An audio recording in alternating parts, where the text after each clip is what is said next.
আসসালামু আলাইকুম গাইস, নিয়ে এসেছি আপনাদের জন্য আরও একটি রেসিপি, ইলিশ মাছের মাথা দিয়ে কান্তা কচুর পাতা আর ডালের তরকারি। তো প্রথমেই এখানে আমরা কান্তা কচুর পাতা আর ডালগুলো ভালোভাবে কেটে নেব ছোট ছোট করে।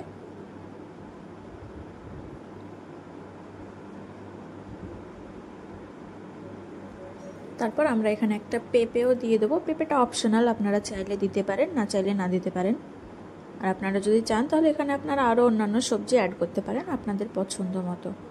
তো তারপর আমরা পেঁপেটা খুব ভালোভাবে কেটে নেব।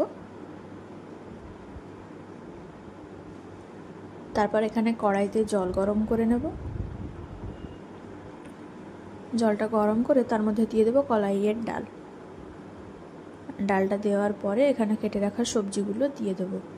এবার সবজির সাথে দিয়ে দেবো পেঁয়াজ, কাঁচা লঙ্কা, রসুন, লবণ, হলুদ গুঁড়ো, জিরের গুঁড়ো আর আদার গুঁড়ো সব কিছু দিয়ে ভালোভাবে ঢেকে দেবো।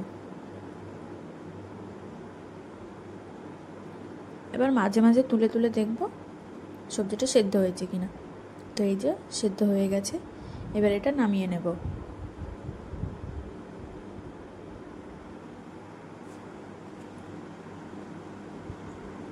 তারপর আবারও কড়াই গরম করে তার মধ্যে তেল দিয়ে দেব।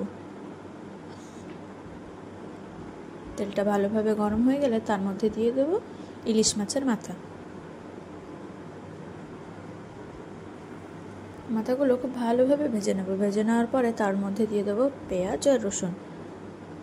আর রসুন দিয়ে এবার ভালোভাবে মাথাগুলো ভেঙে নেব। ভেঙে নেওয়ার পরে আগে থেকে সেদ্ধ করে রাখা সবজিটা দিয়ে ভালোভাবে নাড়াচাড়া করে তুলে নেব। তো আপনারাও ট্রাই করবেন এবং জানাবেন কেমন হয়েছে।